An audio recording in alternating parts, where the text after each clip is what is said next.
Domain and range of linear and quadratic graphs.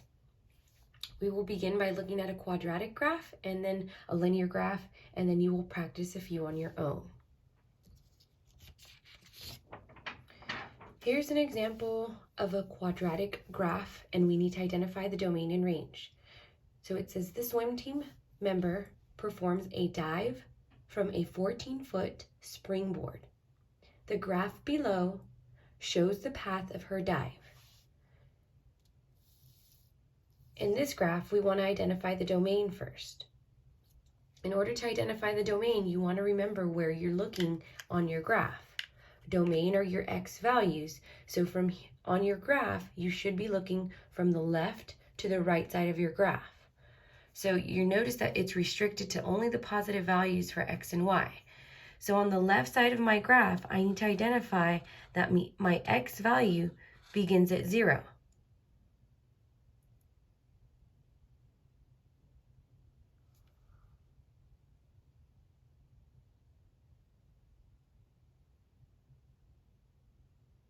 So here, my x value begins at 0.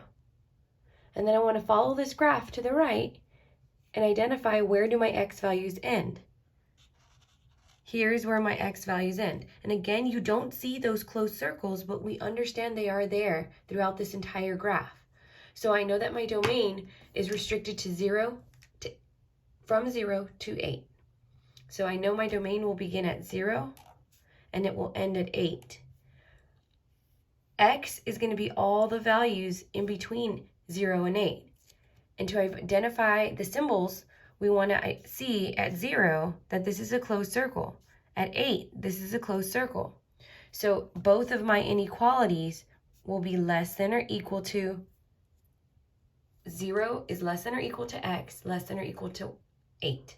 And so in words, when we identify that, it's going to be all real numbers greater than or equal to 0 and less than or equal to 8. Range.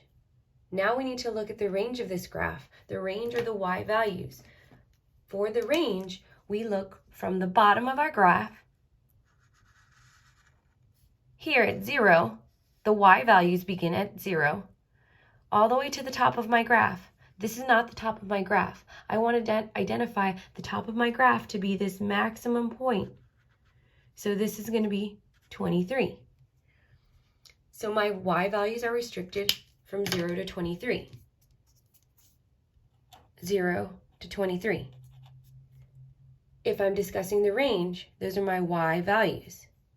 And to come up with my inequality symbols, I need to identify at 0, it is a closed circle, so it should be less than or equal to. At 23, you don't see it, but it's understood to be a closed circle, so it's going to be less than or equal to 23. In words, this would be all real numbers greater than or equal to 0 and less than or equal to 23. Go ahead and pause the video if you need more time to process, or rewind. I'm going to move on to a linear function now.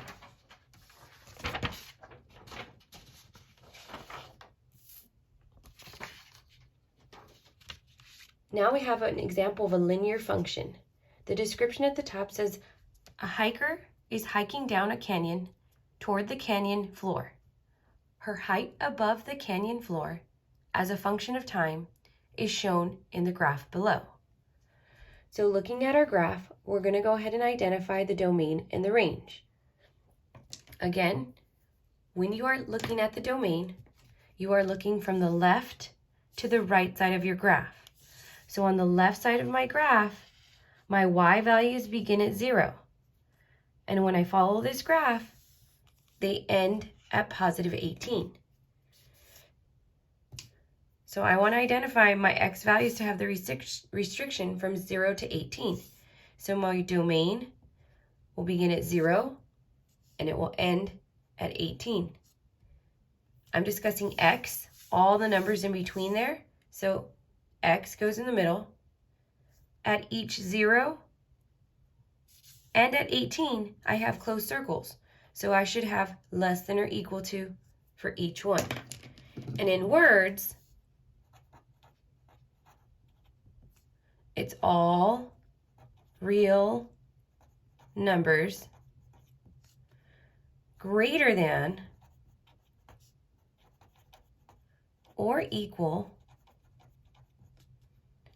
to 0 and less than or equal to 18. Now we're going to identify the range. For range, you are looking at the bottom of your graph. So here, the bottom of my graph on the y values begins at 0 all the way to the top of my graph. So here my y values are restricted from 0 to 360. So I know my range will begin at 0, it will end at 360. I'm discussing y, all those values in between, and at each 0 and at 360, I have closed circles, so I should be using my less than or equal to symbol. So in words, I would say all real numbers greater than or equal to 0 and less than or equal to 360. Now you will try a few examples on your own.